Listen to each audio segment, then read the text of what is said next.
Hello everyone, my name is Ryan Cam, and welcome back to the AFI project. Today, we're going to be talking about Star Wars. I should be more excited about talking about Star Wars, but in all honesty, I am not excited because talking about Star Wars nowadays is like entering a political debate. There are factions on top of factions. One claims to love him more than the other. Others are trying to claim someone else as SJWs or bitter clingers or it's just white noise at this point, and I am sick of it.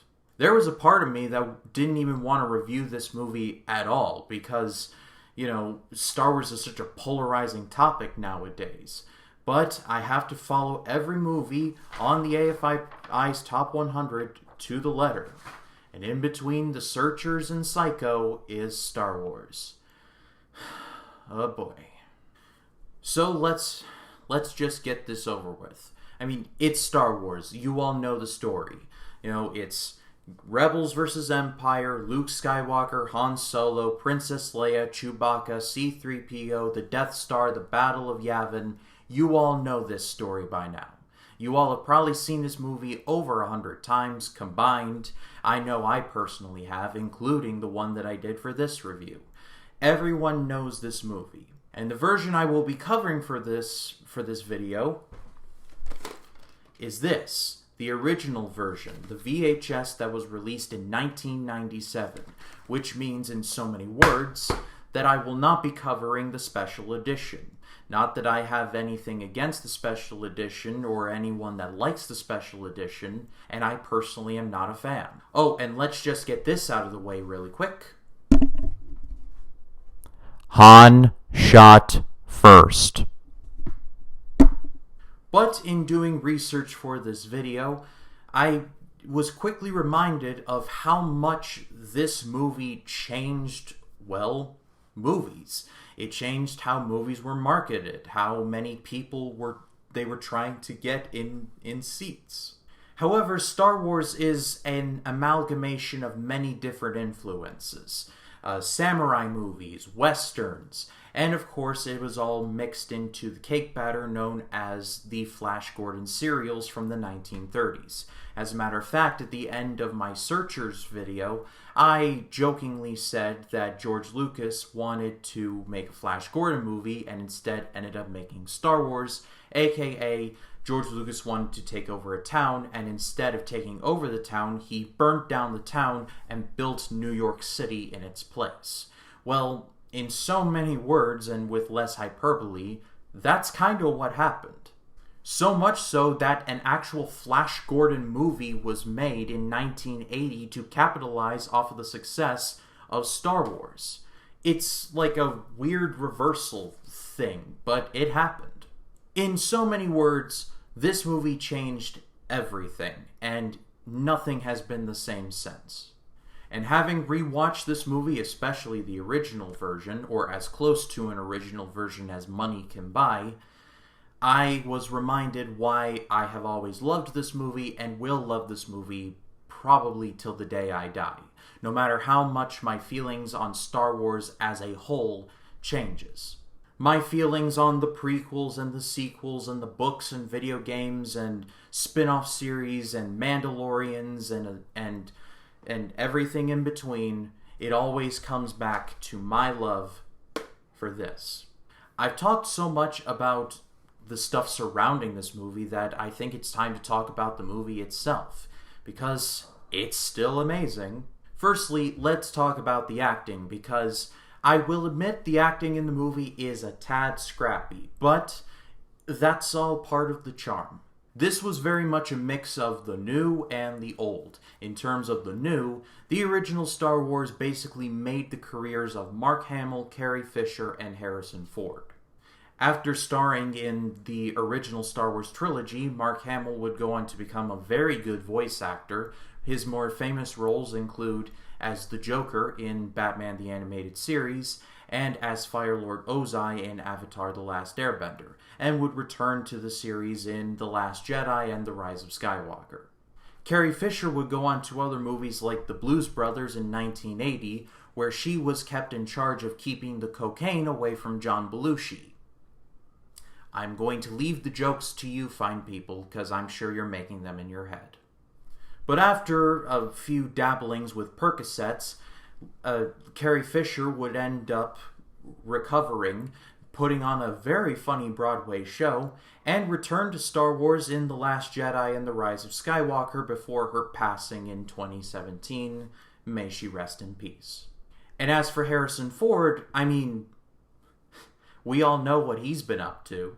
And then in the old guard, you have actors like Alec Guinness, who had been in movies like Lawrence of Arabia and The Bridge on the River Kwai. Doing my research, it was really funny to find out that Alec Guinness hated being on this set and was just doing it for the money. It's funny because he is now iconic for being Obi-Wan Kenobi, and the one, and not even Ewan McGregor, as good as he was in the role, barely compares to Alec Guinness. If you want to look it up, there's a bunch of old letters where Guinness is like, I hate being on this set, and this is just the worst. But, I mean, I'm sure it ended up making him a lot of money, so I guess it must have paid off in the end. One of my favorite behind-the-scenes Star Wars stories, I can't remember where I heard this, but I've always found this funny, is when Harrison Ford, Carrie Fisher, and Mark Hamill were just goofing off on set, and whenever old Alec would show up, they were like, Alec's here. Serious. It was like, they were like, yeah, whatever, screw this movie. Alec's here. And the rest of the old guard includes Peter Cushing, who from the mid-1950s to the mid-1970s had been one of the centerpieces of Hammer Productions and their three main horror movie series, Frankenstein, Dracula, and The Mummy, where Peter Cushing would be Dr. Frankenstein in pretty much all of Hammer's Frankenstein series, and would be Abraham Van Helsing in all of Hammer's Dracula movies, alongside Christopher Lee, who would later play Count Dooku. Say what you will about George Lucas, but he had fine taste in actors. And speaking of Hammer, David Prowse is the man under the suit of Darth Vader in not only this version of Star Wars, but in Empire Strikes Back and Return of the Jedi. He was actually supposed to voice Darth Vader originally, but his voice sounded like this, and he was very British and very, soft-spoken. Darth Vader needed a dark voice, and so who do they get? Why, James Earl Jones, of course, and similar to Ford, Hamill, and Fisher, I mean, James Earl Jones is still working to this day, so there's another career launched for you. The first two acts of Star Wars are really, really good, but the third act, just stick that right in my veins. After Obi-Wan's death, which despite the kinda lame looking lightsaber duel, is still one of the best movie deaths ever, the rebels are like, okay, the time to strike is now. We gotta take out this Death Star. And the Battle of Yavin, it never gets old. Especially the very end. When Luke is about to shoot those torpedoes into the shaft, Vader's on him. Vader's like, I have you now. And then Han Solo comes in with the Millennium Falcon and causes Vader's ship to crash. And he's like, what? And then the two just crash and Vader tumbles off. And then Solo is like, shoot it, kid, shoot it! And then Luke shoots the torpedoes in, they go in, Luke goes, and then the Death Star goes, boom! My favorite line in the whole movie is when Han Solo goes, great shot, kid, that was 1 in a million! And it's all capped off with Alec Guinness going, remember, the Force will be with you, always. Beautiful.